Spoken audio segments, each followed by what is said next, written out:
Oi, turma, boa tarde, tudo bem? Boa tarde. Oi, Lilian, tudo bem? Como é que você tá? Bem, graças a Deus. Não, tá bem.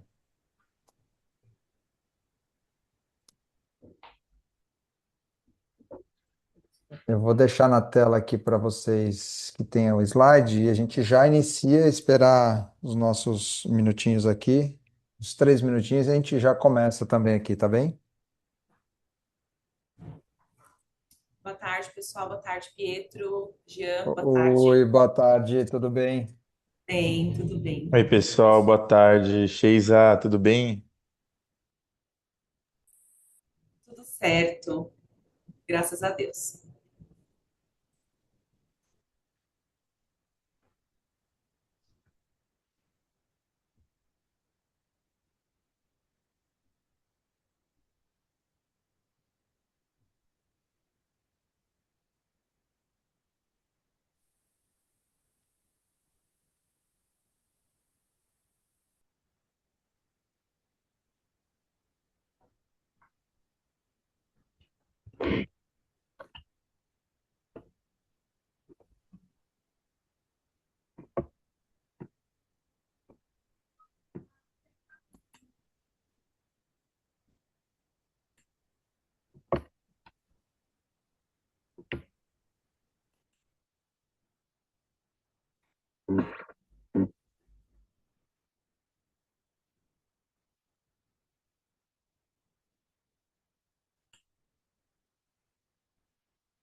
Legal, microfone.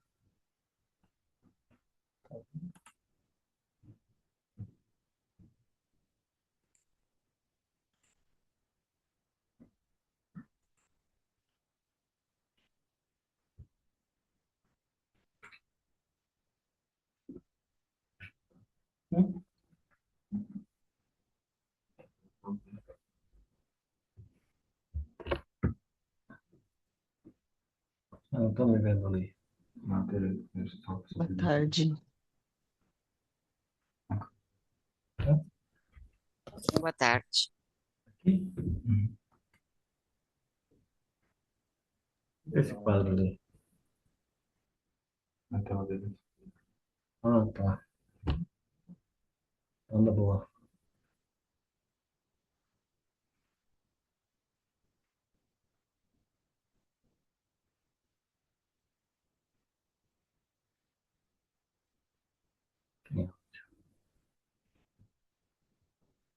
Hã? Ah, sim. Começa.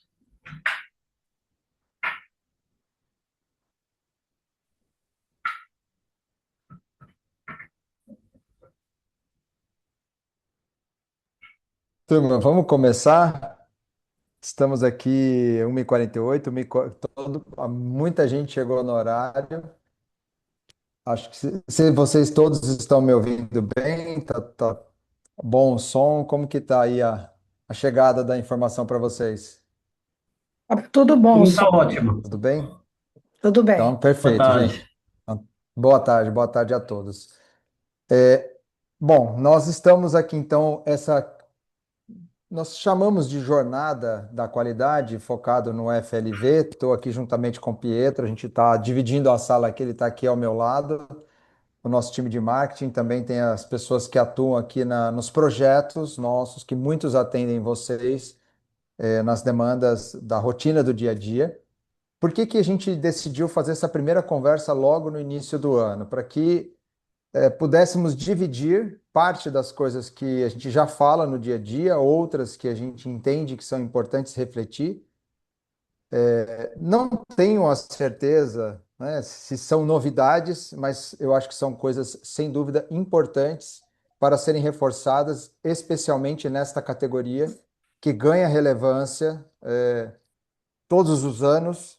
Dos dados que a gente vem acompanhando, 30% da parte da venda do perecível, estou pegando linhas gerais, 30% do valor da venda do perecível já é alocado, já é de responsabilidade da categoria de frutas, legumes e verduras. Aqui a gente não está falando de flores ainda, né? A gente tem uma frente aqui de atuação em flores, que também ganha relevância.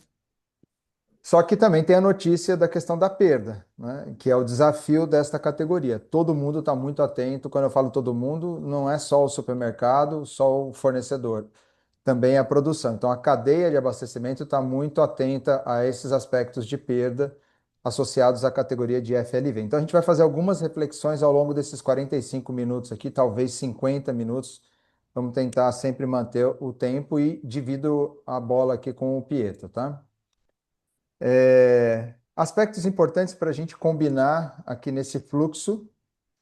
E primeiro o microfone, se vocês puderem ter atenção. O microfone vocês fazem a gestão de cada um de abrir ou fechar, então nós não estamos restringindo esse aspecto, para dar essa liberdade, essa autonomia. Está dando algum microfone aqui? Não? Tá bom. Aqui dentro da barrinha que aparece para vocês, nós estamos usando a ferramenta Zoom, tem esse Q e A aqui. Eu acho que alguém. Isso, se puder fechar. Beleza, obrigado. Então, tem aqui que são as perguntas e respostas. Se vocês tiverem aqui alguma dúvida, alguma questão que queira trazer, mas não expor com o microfone aberto, sintam-se à vontade.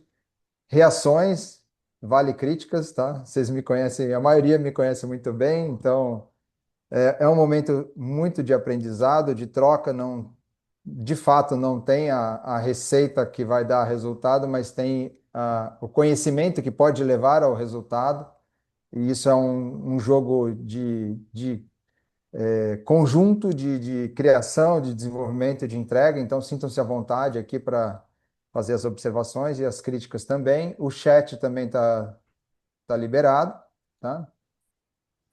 Então, como eu comentei, estão aqui Pietro e eu. Pietro já responde pelo terceiro ano pela área de qualidade, vem acompanhando muitos clientes em CD, em loja.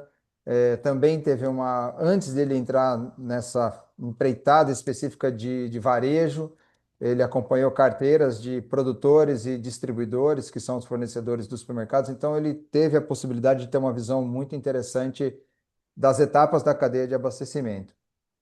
E eu venho acompanhando com ele essa frente, também com o nosso time aqui, as dificuldades, os desafios desse processo de ordenação, de organização e até mesmo de automação da cadeia de abastecimento de frutas, legumes e verduras, tá?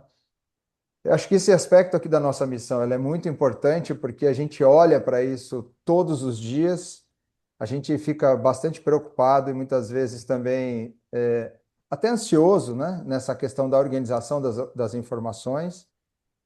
Quando eu falo a gente, provavelmente sou eu muito que puxo isso aqui juntamente com o nosso time, mas de fato a nossa premissa é como é que a gente organiza para que vocês possam usar essas informações, elas fiquem acessíveis, elas sirvam na jornada do dia a dia, das decisões que vocês têm muito rápidas que tomar aí seja no comercial, na qualidade, na logística ou na prevenção. Começando então aqui a nossa linha de raciocínio, né? Eu vou fazendo aqui a introdução, depois eu passo para o Pietro. Cenários. Nós temos 4 aspectos principais que a gente elegeu, não são os únicos. Eu acho que tem alguém com o microfone aberto novamente, tá, pessoal? Só para ter o cuidado aí, atenção. Nós temos esses 4 aspectos aqui que elegemos como referências. Novamente, não são os únicos. As tarifas comerciais que estão explodindo para todos os lados aqui do nosso planeta Terra e a gente não sabe o que vai acontecer. Eu saí para o almoço agora e sempre consultando ali o jornal, você vê o que está acontecendo nas decisões das lideranças mundiais aí em relação aos países. Então, essa tensão, ela não tem como a gente ficar à parte disso e nos influencia, influencia o nosso negócio, o humor e as decisões que são feitas dentro das companhias. Fora e dentro do Brasil, obviamente, né? As guerras que também estão acontecendo, as possíveis ou potenciais guerras, né? Agora a gente teve recentemente aqui na América Latina uma intervenção, então esses fatos, eles vão gerando essa necessidade de muito cuidado e muita atenção nas tomadas de decisões, e a gente não tem como ter influência sobre isso. Nós somos passivos nessas situações. A gente consegue se organizar para ter menos impacto, ou passar de uma maneira um pouco mais ilesa nesses processos, né? Nesses cenários. Isso gera inflação. O ano passado nós já tivemos juros muito altos, nós já tivemos aqui uma pressão muito grande no bolso da população, e isso refletiu no consumo, na redução de consumo. Aqui tem um outro aspecto também, talvez lá na frente eu volte com esse assunto, mas é muito importante, e a gente tem olhado bastante por isso. Quando a gente fala do preço da mercadoria fresca, do produto fresco versus o produto ultraprocessado, que é o industrializado, esse quilocaloria, reais por quilocaloria, ele é muito mais favorável para o produto industrializado. Consequentemente, na hora de tomar uma decisão, se eu for comprar um melão, se eu for comprar uma caixa de biscoito, muitas vezes a decisão é para a caixa de biscoito e não para um produto fresco, saudável, né? E esse ano ainda tem a Copa do Mundo, que é um aspecto interessante, movimenta a economia, mas também, de certa maneira, pode trazer algum tipo de redução na velocidade dos processos aqui, né? Acho que alguém de novo abriu o microfone aí, turma. Se puder só fechar, por favor. Obrigado. Então, esses são aspectos incontroláveis. A gente não tem ainda, não temos, né, a possibilidade de dominar essas atividades. Olhando para o mercado de FLV, que é assim, esses dados que estão aqui, nós nos baseamos bastante na informação do CPEA, que teve, depois a gente disponibiliza, não sei se todos viram ou receberam, esse link com a previsão deste ano e um pouco do histórico do ano passado, mas é importante olhar para isso e entender o que resulta, né, nas nossas realidades, nos nossos dia a dia. Então, ali pandemia e pós-pandemia, houve, por questões de necessidade de produção, né, que ainda acontece por mão de obra e por disponibilidade, inclusive, de tecnologia, um investimento alto nesses processos utilizando algum tipo de tecnologia. Isso impacta em safra, aumento de disponibilidade de produto, né? Eu estou generalizando, não significa que foi para todos os produtos, mas de maneira geral, as commodities tiveram esse impacto. As áreas também tiveram algum nível de incremento ou manutenção, então a gente conseguiu, na mesma área ou em um pouco mais de área, entregar, associado à tecnologia, volumes maiores de produto. Oferta alta, baixa preço, né? Então a gente teve o ano passado deflação de muitos produtos, os supermercados sentiram isso, porque tinham metas, né? O fornecedor também sentiu isso, porque o preço foi achatado, e a gente não tem a mesma resposta do consumo na ponta. Então, quando a gente volta para o início dessa cadeia de abastecimento, que já vinha ali de uma pressão de custo mais elevado, durante a pandemia, investe e não tem o resultado financeiro, o fluxo de caixa fica prejudicado. Então, a gente tem uma quantidade muito grande de produtores, comercializadores, com fluxo de caixa não saudável. E, assim, francamente, falando aqui do nosso lado, na virada de 25 para 26, ali na reta final do ano passado, início agora dessa primeira quinzena, a gente teve muito cliente com solicitação assim de problemas financeiros por conta desse fluxo de caixa não ajustado, né? E alguns saindo da atividade, fechando suas atividades. Então, isso gera uma concentração também da base de produção e da base de comercialização. Nós temos que ficar muito atento, porque tudo isso vai mexendo nessa dinâmica da cadeia de abastecimento, né? O número de recuperações judiciais também aumentou, somado aqui ao apetite do consumidor retraído, né? Então, a gente tem esse contexto, esse cenário, e do nosso lado, vendo todas essas etapas da cadeia de abastecimento, acessando essas informações e tentando, né, conectar com vocês, a gente fica muito assim atento a apoiar para que vocês usem as informações, usem os dados da melhor maneira correta, positiva, e aí a gente traz o que a gente chama aqui do index para ajudar minimizar alguns desses impactos onde a gente tem possibilidade de apoiar, né? E vocês, obviamente, na operação do dia a dia, tá? Então, esse é um pouco do cenário. Esse material, depois nós compartilhamos todo na íntegra com vocês. Quando a gente olha esse contexto, só voltando aqui um pouquinho, quando a gente olha esse cenário aqui, essa jornada do que vem acontecendo, né? Essa frase é antiga, que não há vento favorável para quem não sabe onde vai. Isso a gente procura fazer essa reflexão com também os nossos clientes. Por quê? Muitas vezes a gente faz a seguinte pergunta: qual é a estratégia? Ah, eu preciso reduzir perda, eu preciso vender mais, eu preciso inovar no meu produto. Eu falo, mas qual é a tua estratégia? Aí fica um certo silêncio no ar, né? Porque não tem claro qual é essa estratégia. Então eu falo, eu preciso inovar. Eu falo, você vai lançar a marca própria? Não tem, não vou. Você vai fazer produto processado, higienizado, pronto para o uso? Não pensei nisso, não vai dar tempo, então não vou. Então, peraí, eu acho que não tem inovação aqui, né? O que tem é a gente pensar na eficiência da operação. Então é muito importante que está tudo certo também, porque não tem a estratégia certa ou correta, tem a estratégia que encaixa dentro da minha linha de estratégia, né? Que eu fale que Pessoal, eu acompanhei. acho que tem um microfone aberto ainda aí. Se vocês puderem fechar, por gentileza. Eu não consigo ver quem que é, então eu não consigo indicar. Danilo Cruz? Ah, então acho que é o Danilo. Ô Danilo, você aí, amigo. Tá bem. Desculpa, amigo. Tranquilo, tranquilo, amigo.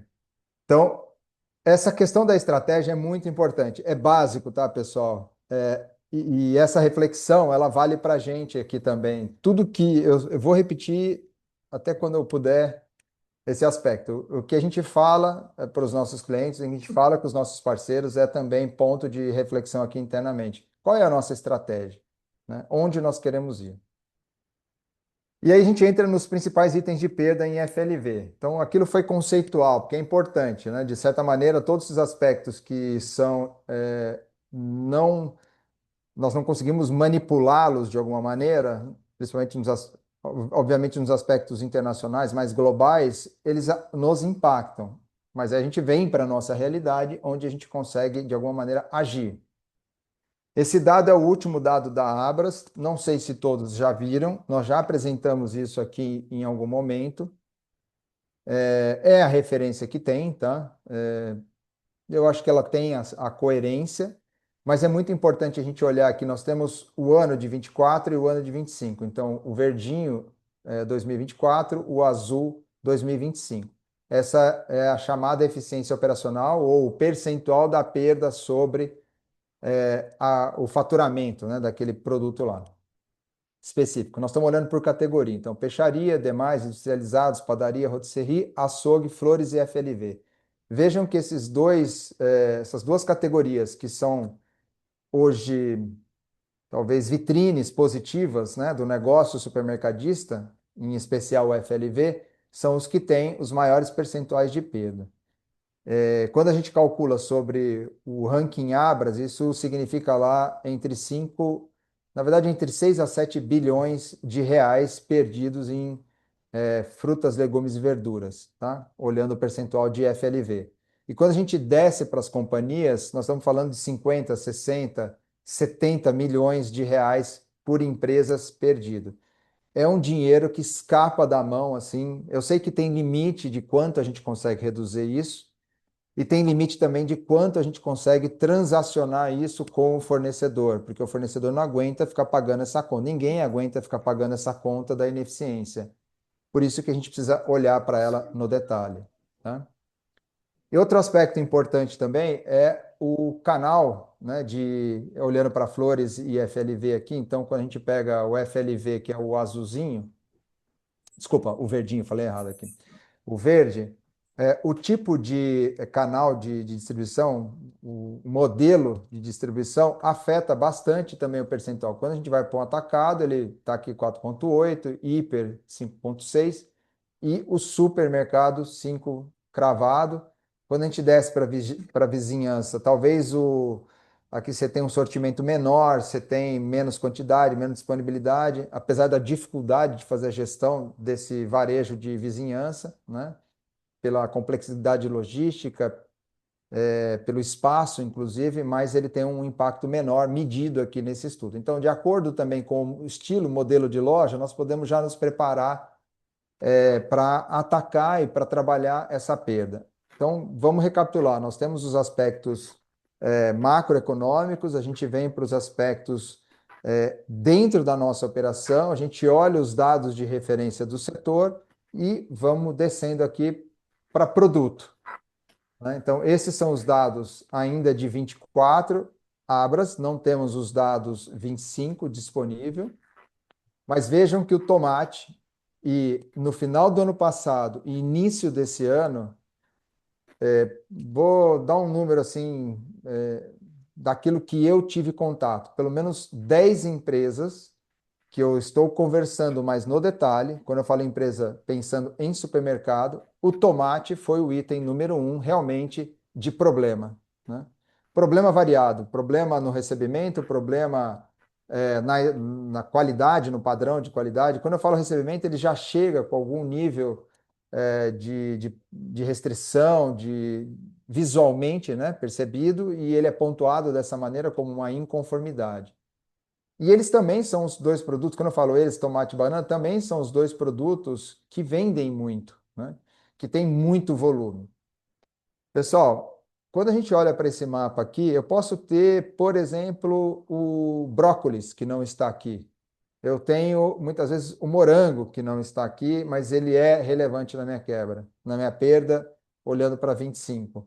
Mas quando a gente olha esses itens, aqui já nos dá uma clareza do ponto de atenção que nós temos que ter. Se é o tomate e ele já vem desde 24 assim, 25 também aconteceu isso, mesmo que nós não tenhamos o dado oficial da Abras, não dá para esperar ter o problema para a gente fazer algum nível de ação, né? E tem já empresas, sejam os fornecedores e produtores, com os supermercados, que já estão combinando o jogo aqui em relação a este item especificamente, né?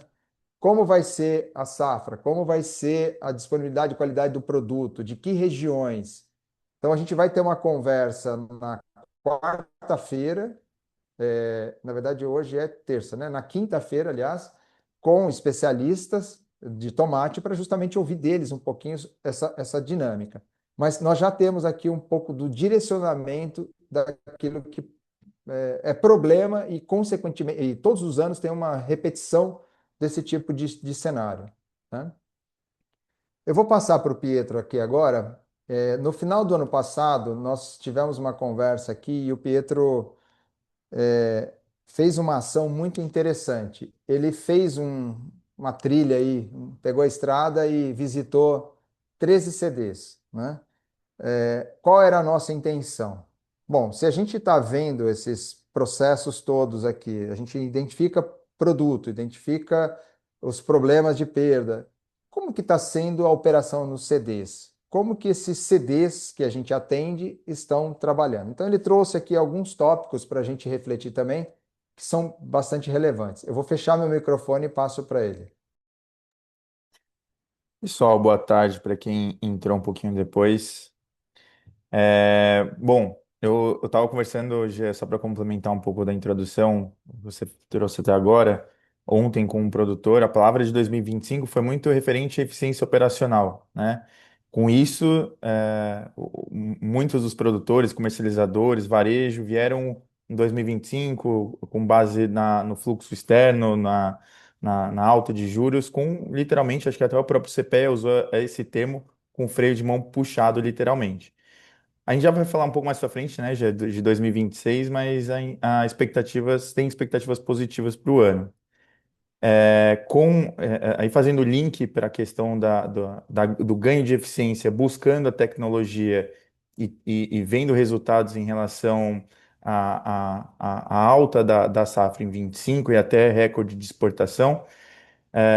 A gente também busca, do nosso lado, como uma empresa de tecnologia, tentar entender e mapear os processos dos nossos clientes no centro de distribuição. Então, já comentou um pouco. Desculpa, pessoal. sobre o objetivo dessas visitas. Foram 13 centros de distribuição, os 13 CDs, grande parte na região de São Paulo, mas também visitei CDs aqui em Santa Catarina. Para quem não sabe, a Paripasso está alocado em Florianópolis e também no Rio de Janeiro. Já eu não estou com para passar o slide, você passa para mim, por gentileza? Perfeito.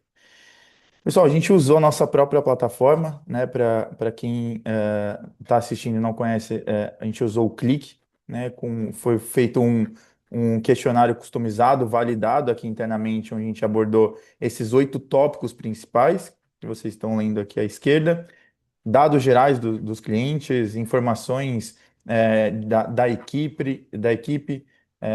A ideia, o foco principal foi o uso das ferramentas, desde o recebimento até a expedição do produto, mas também durante esse processo é utilizado a infraestrutura, entendendo se o fluxo o produto vai para a câmera fria ou não, uso de equipamentos, pressão de polpa, bricks, paquímetro, tamanho, diâmetro do produto, como é que estão as fichas técnicas para todos os produtos ou não, o processo mesmo de inspeção de qualidade, separação, mesa, quais indicadores são utilizados e como eles são utilizados, e também como está sendo feita a aplicação do nosso questionário, né?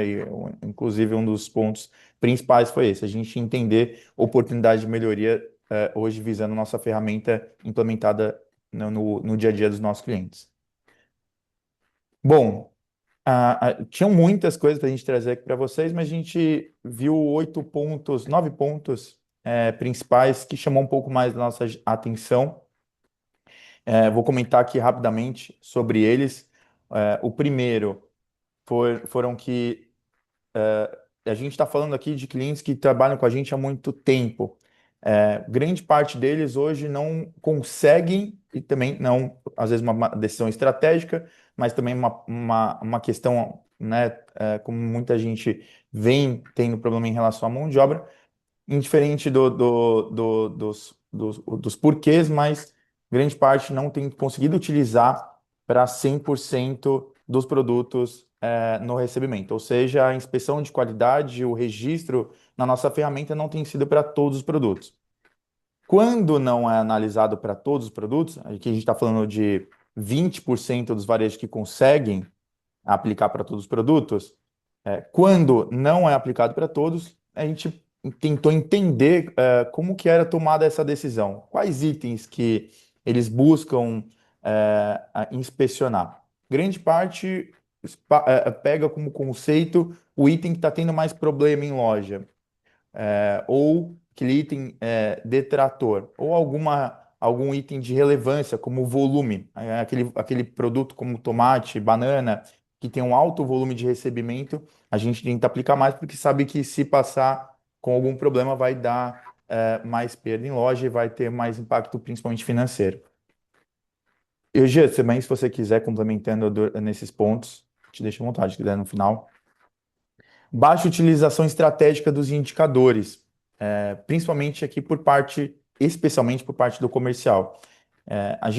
Todos os nossos clientes que utilizam a nossa ferramenta, também para quem não conhece o sistema, essas informações captadas, elas são automaticamente estão disponíveis no nosso BI, no Panorama, com indicadores estratégicos, seja ranking de fornecedor, qual produto está tendo mais problema, para que seja feito o uso desses indicadores de forma estratégica, seja para comunicação em loja ou mesmo, especialmente, como está aqui, por parte do comercial.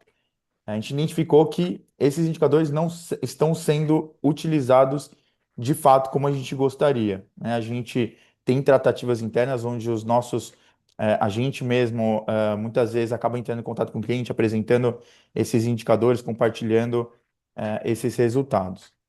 Pouca integração entre os CDs e as lojas. Muitas vezes tem essa comunicação, principalmente da loja, quando ela recebe algum item com problema. Então, quem trabalha aqui no centro de distribuição ou em loja sabe que diariamente chegam os itens de reclamação. Os itens que, no ponto de vista da loja, não estão dentro do padrão de qualidade, vai gerar algum tipo de perda ou não estão dentro, não está respeitando o que seria o ideal no ponto de vista do consumidor. O que alguns centros de distribuição muitas vezes realizam é que quando o produto ele entra com uma restrição com base num crivo comercial ou para evitar algum tipo de ruptura, esse questionário ele é compartilhado. Ou mesmo teve uma rede de supermercado, um CD que eu visitei, que ele faz um estudo em a área da qualidade em contato com o comercial para saber já os produtos que eles vão receber com algum tipo de defeito para as lojas já se prepararem e trabalham com uma rebaixa de preço ou alguma ação de venda para evitar essas perdas. Essa comunicação ela é importante e a gente vê que muitas vezes não está acontecendo. E principalmente, depois a gente vai já tratar no próximo slide, é uma ação que a gente tem trabalhado bastante com alguns dos nossos clientes. Depois já vou deixar o convite para vocês também. O que a gente tem feito é vincular os dados de quebra das lojas com as informações do processo do recebimento do CD. Então, hoje a gente capta essas informações no clique, durante o processo de inspeção de qualidade, e vincula com os dados de quebra na loja. Isso foi algo que a gente, acho que nenhum do centro de distribuição que eu visitei, se não me engano, teve um, que faz de fato esse estudo. Então, entende o que está tendo de problema em loja e vincula com os dados, principalmente que o Gia comentou, das inconformidades no CD. A gente teve uma restrição, vamos pegar o exemplo do tomate, era um produto que não estava dentro do padrão de qualidade, a gente precisou enviar para a loja, por uma questão de atender aquele produto, ele é um produto de alto volume, eu não posso ter ruptura em loja, mas a quebra foi muito alta. Será que isso, de fato, essa leitura, ela está acontecendo? A gente está vinculando, a gente entende o porquê essas quebras estão acontecendo na loja? Vincular esses dados do CD com as lojas são fundamentais. E é isso que a gente tem trabalhado bastante com os nossos clientes. Eu vou seguir para dar tempo de a gente finalizar. Relatório da inspeção de qualidade é utilizado como ferramenta operacional e não estratégica. A gente vê que tem muito valor aqui no relatório que é gerado, é compartilhado em grande parte com os fornecedores. Mas os dados, como eu já falei, principalmente ali no nosso BI, eles não são analisados de forma estratégica. Aproximadamente 38% das inspeções, 38% dos varejos que eu visitei, dos CDs, realizam a inspeção de qualidade de forma detalhada, ou seja, né, faz de fato análise de BRICS, calibre, separa os defeitos, separa a amostra, analisa a pressão de polpa, principalmente itens como maçã, pera, que são fundamentais, principalmente quando a gente trabalha com armazenamento. Apenas 38% eles estão colocando todo esse nível de detalhe dentro da nossa ferramenta. Por que que é interessante a gente ter um nível de detalhe maior na hora do registro? Para a gente conseguir trabalhar essas informações de forma estratégica, como a gente já comentou anteriormente. Poder ter dentro do panorama, dentro do nosso BI, poder separar os fornecedores que entregam com uma doçura melhor, com uma pressão de polpa que atende uma logística adequada para o processo de vocês, mas a gente só consegue fazer isso de fato quando a gente tem um nível de detalhamento maior, né, na hora do registro. Bom, não há um treinamento formal também para os novos integrantes. E no dia a dia de vocês, vocês devem acompanhar isso bastante, quem trabalha em loja também. Geralmente, quando entra alguém novo, ele acompanha alguém que já está lá há mais tempo. Só que é como eu, no meu ponto de vista, como se fosse um telefone sem fio, né? A gente vai passando informações e muitas vezes esses procedimentos eles vão se perdendo ao longo do tempo. O treinamento padronizado, a gente tem um POP ou um documento de forma mais padrão, a gente estabelece uma norma onde a gente consiga de fato padronizar os processos dentro dos CDs ou dentro das lojas. E hoje é o que muitas vezes dentro da área da qualidade, o que eu tenho feito presencialmente é levar esses treinamentos para uso da ferramenta, gestão, desde o recebimento até a expedição, ou mesmo na loja, a exposição do produto, com o objetivo de manter a qualidade e reduzir as perdas de cada item. Bom, um outro item, que a maioria dos responsáveis pelo processo de inspeção de qualidade, hoje tem alguma formação técnica na área. Técnico em alimentos, nutricionistas, qualidade ou mesmo até agrônomos, tá? E um último item que é algo que a gente já vem falando, né, há muito tempo, que é a questão da rastreabilidade da normativa, ainda, por incrível que pareça, se encontra muitas vezes itens sem rastreabilidade nos centros de distribuição. Eu vou fazer alguns comentários aqui, Pietro, que eu acho que é bem importante antes da gente mudar esse slide. Eu fiz alguns apontamentos, pessoal. Recapitulando, quando a gente olha para o cenário global, nós temos situações que a gente não consegue ter nenhum tipo de ação sobre ela. Tudo que está aqui, nesses 9 pontos, nós temos ação ou possibilidade de agir sobre esses aspectos. Eu queria deixar também bem claro que eu notei aqui que assim as soluções que a gente disponibiliza, que vocês, talvez a maioria que esteja aqui seja até cliente nosso, elas são um meio para se chegar no resultado. Então, ela está lá, ela fica disponível, a gente apoia, mas precisa de fato da ação das pessoas para usar essas ferramentas para que a gente tenha o impacto esperado, o impacto necessário. Neste caso, nós estamos focados, vamos lembrar, na redução da perda de FLV. Então, quando a gente está falando de olhar para o indicador, é identificar se eu tenho 500 SKUs, quais são os meus SKUs, os meus itens que mais impactam negativamente no meu negócio. Eu não vou trabalhar nos 500, a gente vai eleger um grupo pequeno de produtos para poder agir sobre eles. A gente vai atuar sobre um grupo de fornecedores. Lembrando, não dá para ficar trocando fornecedor a qualquer custo. Não existe hoje fornecedor disponível que seja capaz de manter uma linha de abastecimento do dia para a noite nos supermercados, na dinâmica que é, na quantidade de lojas, na dificuldade, na complexidade logística de caixa e horário de entrega de CD, recebimento de pedidos, separação de mercadoria, cumprimento de horário, e todos esses aspectos, eles são muito difíceis de entrar na operação. Então, a gente não tem que ficar trocando fornecedor. A gente tem que ajudar a desenvolver o fornecedor, né? Se eu estou avaliando e a gente consegue, então, ter as informações aqui da qualidade no detalhe, como o Pietro comentou, nós podemos voltar para ele e falar o que aconteceu em relação ao calibre, à pressão de polpa, ao BRICS, aos aspectos aqui que a gente está mensurando que acabaram não chegando no padrão combinado, né? Então, é um ganha-ganha, tá? A visão, o trabalho, o movimento é na lógica do ganha-ganha. Isso precisa ficar muito, muito claro na cabeça de todo mundo.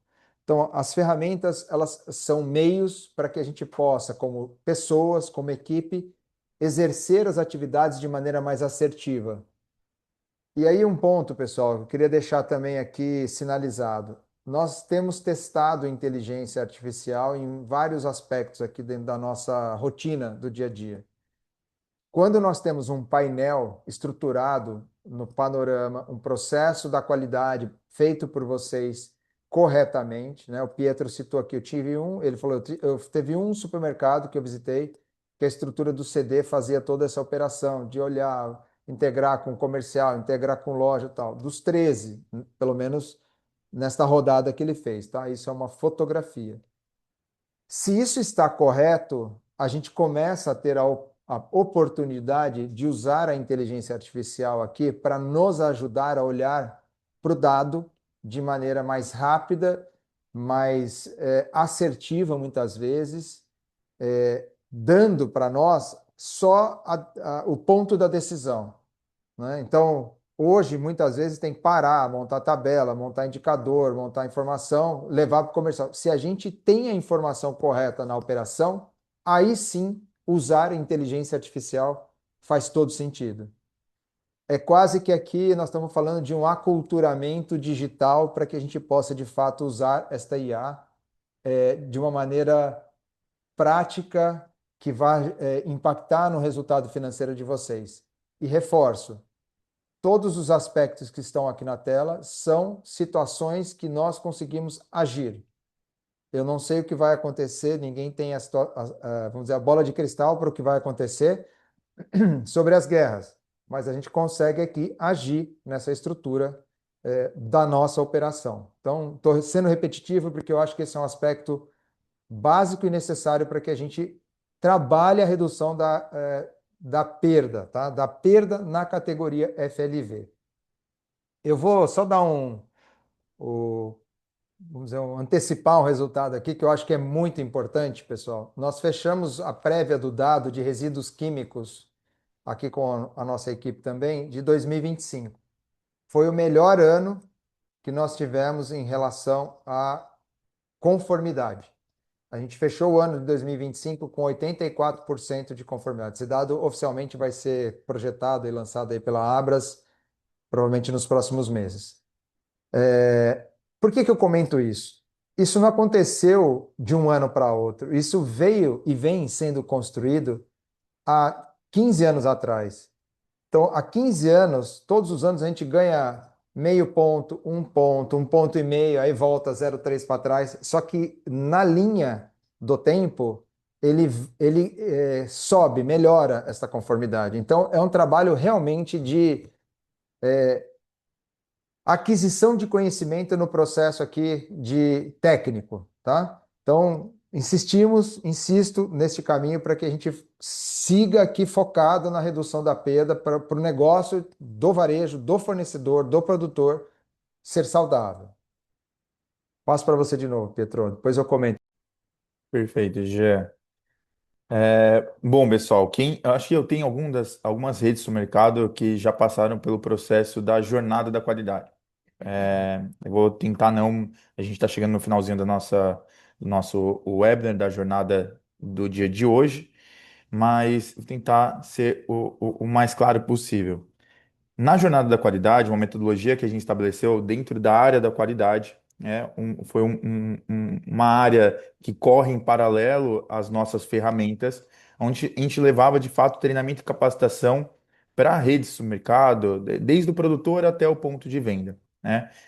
Eu abracei essa área, eu faço isso até hoje de desenvolver principalmente centros de distribuição e lojas com foco em reduzir a manter a qualidade, fazer a manutenção da qualidade desse produto, seja no armazenamento, na exposição adequada, no empilhamento, no processo de fato de inspeção de qualidade desses itens. Então a gente treina e capacita, mas também visando a redução das perdas.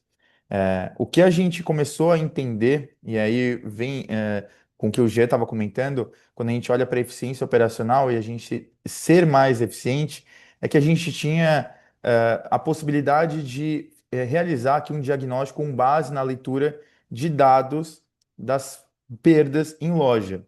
Então a gente tem trabalhado isso com alguns dos nossos clientes que têm compartilhado informações das perdas em loja. Aqui a gente, claro, não está trazendo os dados de fato de um cliente em específico, onde a gente consegue mapear quais são as lojas que estão tendo mais perda ou, principalmente, a porcentagem também de perdas, tanto em volume financeiro quanto percentual.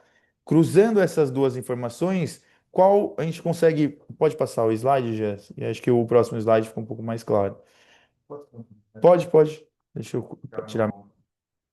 Eu queria fazer um comentário em cima do que o Pietro falou agora, porque esse gráfico aqui é muito interessante, pessoal. Ele é simples, básico, mas ele é interessante. Cada bloco desse daqui, nós estamos falando de 5 blocos, são grupos de lojas por grupos de perda. Então, por exemplo, aqui nós temos 3 lojas que têm uma média de R$ 157.000 de perda, aqui só FLV. Aí nós temos aqui a perda da menor loja, a perda da maior loja, a média e o desvio padrão para fazer essa distribuição. Isso aqui é uma curva normal, né? Então a gente tem lojas aqui que estão perdendo pouco, né? Então tem um conjunto de 8 lojas que está perdendo pouquinho aqui em dinheiro, e esse grupo começa a perder mais em dinheiro. Então aqui a gente tem 7 lojas e aqui a gente tem 3 lojas. Esse gráfico ele traz esta clareza para a gente. Se eu tenho 20 lojas no meu negócio e eu começo a falar, vamos reduzir a perda, você fala, mas aonde? De novo, volta para a estratégia. Como? Com quais produtos e o que que eu vou fazer? Né? Aqui a gente já começa a dar uma cara. Essas lojas aqui, essas 7 lojas que estão aqui, talvez eu tire elas do meu radar num primeiro momento. Eu vou focar daqui para cá e vou olhar para essas 3 que são as com pior desempenho, pelo menos nesse exemplo aqui da análise. Perfeito, Gê. Obrigado. Lembrando que nesse processo da metodologia da jornada, uma das etapas, primeira etapa, é o diagnóstico de loja, onde eu vou presencialmente nas lojas e entendo o processo, aplico um questionário para identificar as principais oportunidades de melhoria, ou identificar também o que aquela loja como ela está trabalhando de forma assertiva para a gente poder replicar para as demais. Agora, com base nessas informações, de novo, trazendo mais eficiência, a gente consegue, com base nesses dados, elencar quais lojas têm o pior cenário, tanto, e aí o G pode ali em cima, que a gente consegue trabalhar as porcentagens dos limites, as porcentagens de perda, com o impacto financeiro daquela loja. Mapeando e cruzando esses dois dados, a gente encontra de fato as lojas que vão ter maior impacto financeiro para a companhia em relação às perdas. E aí, elencando essas lojas, a gente consegue visitar elas, fazer um diagnóstico e os planos de ação, né? Mapear quais são os planos de ação. Aí, Jean, no próximo slide, além de a gente conseguir descobrir quais lojas estão melhores, quais lojas estão pior, entender com base nisso aonde eu tenho que fazer um diagnóstico mais assertivo, a gente também pega os dados do centro de distribuição, que são os dados do clique.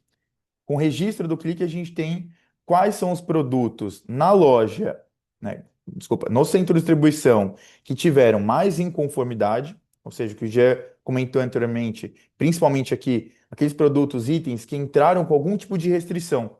Então, a gente tem ali melancia, que tem um volume muito alto, né? Mas o tomate também, com um volume de inconformidade muito alto, ele entrou com muita restrição, e quando a gente olha para os dados de loja, a gente encontra também o percentual de quebra muito elevado, tanto em volume quanto em quebra. A partir desse dado, a gente consegue entender que, ou seja, a loja, o CD, nesse caso específico, de fato, está avaliando o produto, ele não foi feita a devolução por algum motivo, mas geralmente, principalmente para evitar algum tipo de ruptura, mas quando chega em loja, ele apresenta um percentual de perda maior. Depois a gente consegue, com base nas informações também do processo de inspeção de qualidade, entender quais são os fornecedores, qual foi o período, entrar num nível de detalhe maior para a gente conseguir traçar os planos de ação e aqui trabalhar com os nossos clientes. Então, pessoal, o que a gente tem feito? Solicitado para alguns dos nossos clientes, a gente elencou alguns clientes, compartilhar essas informações com a gente, né? Loja a loja, mês a mês. Com isso, cruzado com as informações do clique, e agora traçar planos de ação. Quais são os planos de ação nesses casos, né? Dependendo das informações dos resultados, a gente leva para treinamentos, capacitações em loja, diagnóstico assertivo, como eu comentei, nas lojas que têm os maiores impactos financeiros para a companhia, mas também as lojas que estão tendo maior assertividade, ou seja, menos perda. O que aquela loja está fazendo que a gente conseguiria replicar para as demais? Se há algum problema no centro de distribuição, a gente pode propor revisão de ficha técnica, treinamento com a equipe do CD. Se for algum problema com o fornecedor, que a gente consegue trazer de diagnóstico aqui também, entender com o fornecedor, sentar com o fornecedor, conversar com ele, é algo que a gente tem feito, ou, em último dos casos, que a gente também não gostaria, às vezes também propor a substituição do fornecedor, é, visando aqui, de novo, manter ou ter um produto com mais qualidade no meu ponto de venda e chegar no resultado de eu ter menos quebra e mais faturamento para a rede onde vocês trabalham. Eu vou voltar aqui, porque eu queria também fazer um comentário final deste quadro aqui. Uma vez eu ouvi de um produtor assim: quando a gente tem um problema muito grande, a gente precisa reduzir esse problema na menor fração possível que a gente é capaz. Então, quando eu olho para uma perda de 50 milhões, 60 milhões numa loja, num grupo, né, na verdade, parece que é impossível tratar isso, mas quando eu olho aqui que esse grupo de produtos tem 1,7 milhões de perda, eu posso olhar este grupo de produtos e o grupo de lojas e botar uma meta, estabelecer uma meta para reduzir isso. Eu não vou atacar 50 milhões, eu vou atacar 1,7 milhão nesses itens e nas lojas definidas. Então, eu reduzo a fração do problema para eu ter a melhor e a mais assertividade melhor assertividade para buscar o resultado que eu consigo medir nisso, né? Outro aspecto também muito importante, que se ficar isso na cabeça das pessoas que estão aqui, eu vou ficar muito satisfeito. É um trabalho interdependente.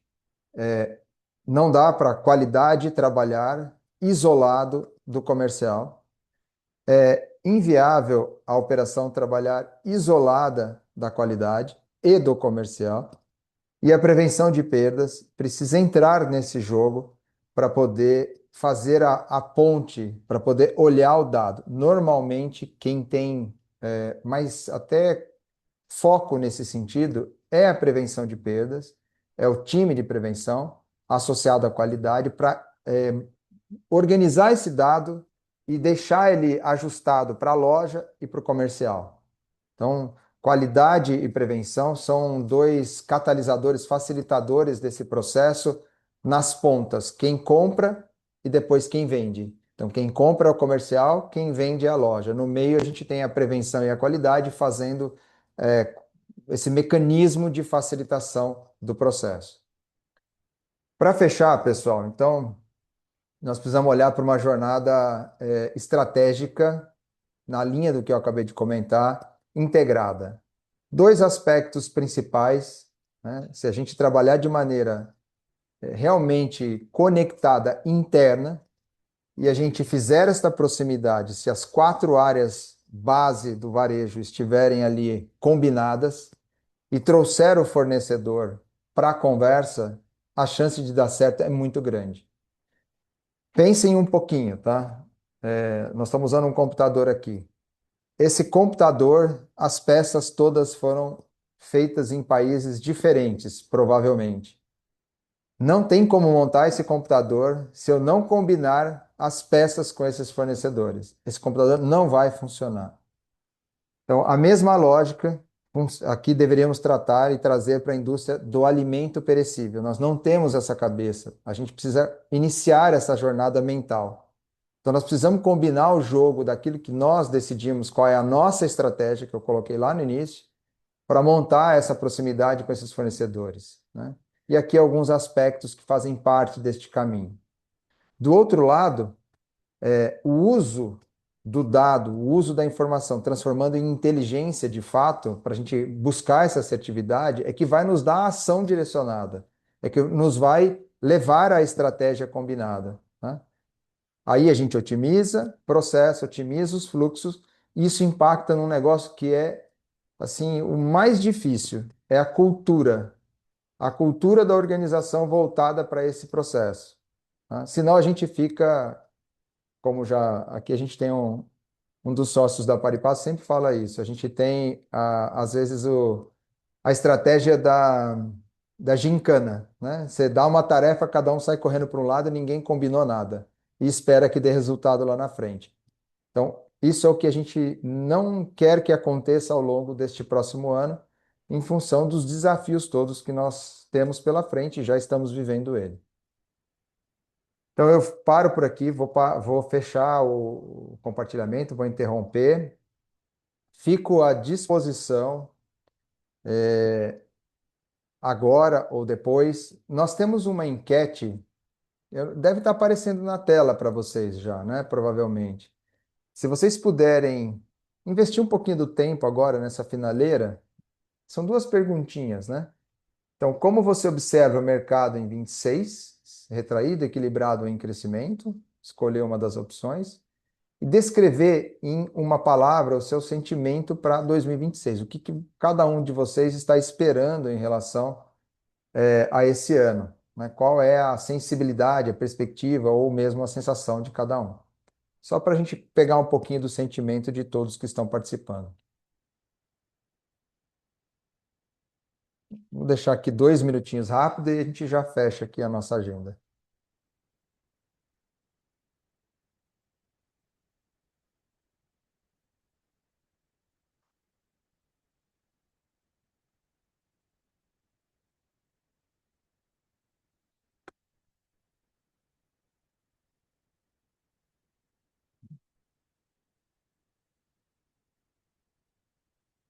Apesar de estar escrito aqui, descrever uma única palavra, você pode escrever bastante, tá?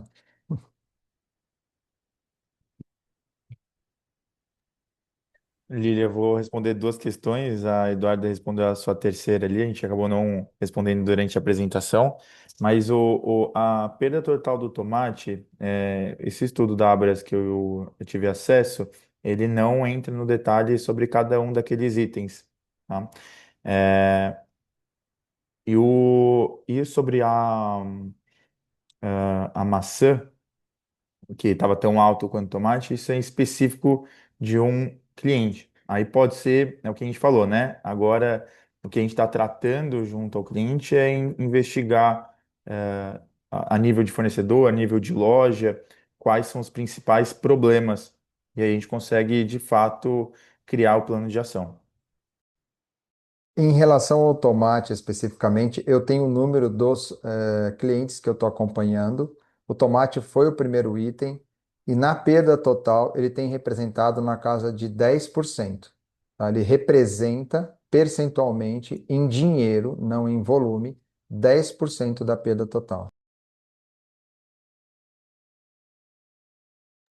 A batata também foi bastante sensível e pelo volume que teve o ano passado, né, ela também representou bastante. Agora, uma coisa interessante, como curiosidade, enquanto vocês vão comentando, né, lembrando que na quinta-feira a gente tem então a apresentação com o Davi e com o Hanai, dois especialistas, o Davi da Sakata e o Hanai, que é um consultor de campo que tem muita vivência com a parte de produção especificamente e os problemas lá na origem, então a gente vai poder talvez explorar um pouco mais esses aspectos.